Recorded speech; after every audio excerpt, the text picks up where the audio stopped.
The Baylor Bears needed to go out and get a point guard. If nothing else, for depth purposes, they went out and got arguably the best point guard available in Jeremy Roach. Roach committed to Baylor. It was story broken Sunday night by Joe Tipton of On3. After 4 seasons at Duke, Roach is on his way to Waco to be a part of Scott Drew's all-conquering Baylor Bears. And boy, you could not get a better fit than this for what Baylor needed. I'm telling you. Basically, they've had not bad point guard play by any means the last couple of years, but have lacked depth at that position. And what Baylor did for the 2024-25 season is they got probably the best point guard in high school basketball and Rob Wright, pure point guard, and the best point guard in the transfer portal in Jeremy Roach. So just massive news. This was one that was not even on my radar until Thursday. Roach had entered the portal, I believe, on Tuesday, while also putting his name into the NBA draft.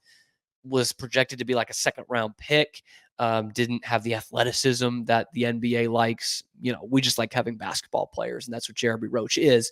And then Thursday night, that tweet from Jeff Goodman says that Baylor seems to be the front runner, and it's been a lot of checking Twitter and On3 and 247 and Field of 68 the last couple of days. But Sunday night, Jeremy Roach says, I am going to Baylor. Wow. What a massive get for the Bears. What a massive get. If you look at some of the issues they've had over the last 3-4 seasons, which have been very successful, at least in the regular season for certain, right? But one thing you think they might have lacked was a backup point guard and some depth at that position. And to be quite honest with you, I think they've had a bit of a leadership deficiency the last couple of years since that national championship team. And what you get in Jeremy Roach is one of the best leaders in all of college basketball, maybe the best. You're talking about a guy who played 4 seasons at Duke, one of the top programs in the country, obviously, maybe the most pressure-packed program in the entire country. He has been a point guard, so the most important leadership position on that team, for 4 years through 2 different coaches, one arguably the best coach ever in Mike Krzyzewski, and then the guy who has to take over for him in John Shire. So no shortage of pressure there. He's been a team captain the last 2 years. And one thing we've talked about is experience, that Baylor would do with some more experience on the team. He's played in 114 games. He has started 92 of them. That's incredible. Now, look, I know that's different. I use the experience thing because Baylor's had one and dones the last couple of years. And I know it's not exactly the same when it's a guy who comes in to just play for 1 year, but to have 92 starts under your belt at a program like Duke is incredible. And to be effective at it too. I mean, we're talking about an all ACC guy. And one stat that really jumped out to me is in the last 7 games of the season this past year, in which Duke went to the Elite 8, by the way, and what some Duke fans thought was a disappointing year. They went to the Elite 8, beat Houston to get there. In the last 7 games of the season, so the most important games of the season, Roach had 29 assists to 5 turnovers, a 5.8 assist to turnover ratio. That is incredible.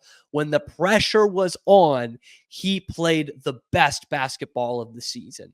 And oh, by the way, as a sophomore and a real contributor to that team, he went to the Final Four. So if we're talking about the places we want Baylor to be, bang. You've got a guy with over 100 college basketball games under his belt, has done it at a very high level, and has met those team goals, has played in the Final Four. He's won the ACC, and he has gone to the big dance and all the way to Final Four, which is what really matters in the end, and went to the Elite 8 again this year.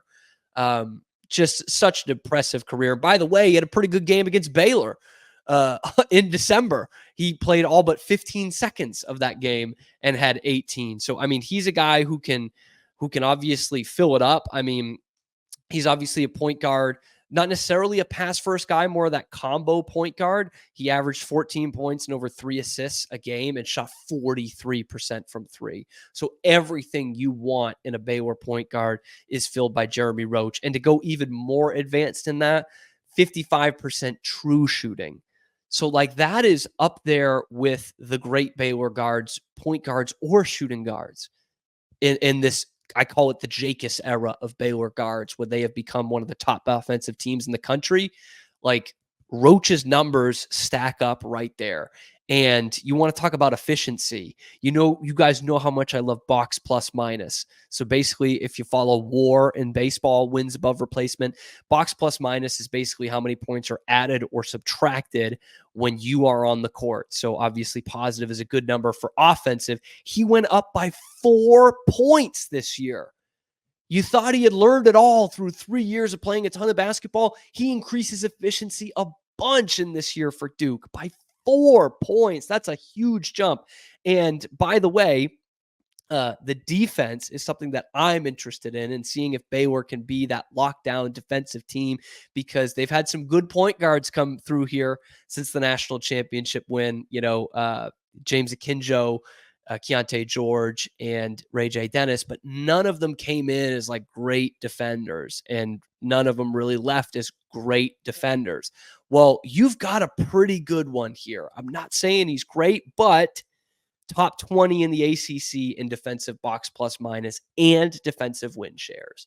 Okay, that is a guy who can be a dog for you on the defensive end. And this is a guy who can lead you to those heights that you haven't been to the last couple of years. Like this is as good a finished product as you'll find at the top of the transfer portal list. You know exactly what you're getting with him. And I think you can turn this is a guy who is an all-conference player that you can turn into an all-American player. I mean, you did it with James Akinjo. That's a guy who had played at big programs too. And obviously Duke is the biggest of the big. And by the way, you beat out Kentucky again. You beat out Arkansas, you beat out Calipari. And in a way, you beat out Duke. Two really blue blood programs. So, I mean, you've got it all, right? Scott Drew turns down Kentucky for Baylor. VJ Edgecombe turns down Duke and Kentucky for Baylor. And Jeremy Roach already did the Duke thing. He turns down Kentucky to come to Baylor. Boy, the momentum is going seriously in the right direction for the Bears. And it all stems from, I think, Scott Drew not just being a great coach, but turning down Kentucky to come back to Waco, because now it's full steam ahead. Let's do this thing, man. And the way you look at this backcourt, which we'll talk about in a minute, it is salivating how good this team can potentially be next year.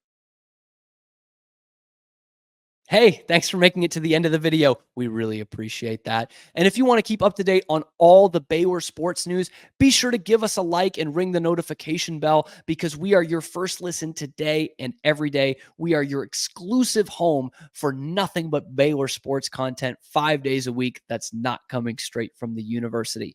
Be sure to follow us here on YouTube and also wherever you get your podcasts, and on Twitter as well at Locked On Baylor. Thanks so much again. Have a good one. And sick 'em.